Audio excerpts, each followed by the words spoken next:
आणि टीडीच्या अनुषंगाने महत्त्वाची माहिती. इतिहासामधील प्रश्न. ब्राह्मो समाज, तर त्याचे संस्थापक होते राजाराम मोहन रॉय. त्यांनी संवाद कौमुदी या वृत्तपत्राद्वारे जनजागृती केली.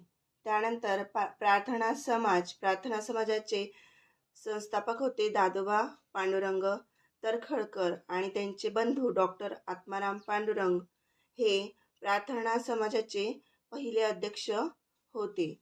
त्यानंतर त्यांच्यामध्ये न्यायमूर्ती महादेव गोविंद रानडे, त्याचप्रमाणे डॉक्टर रा गो भांडारकर यांनी कार्य चालवले.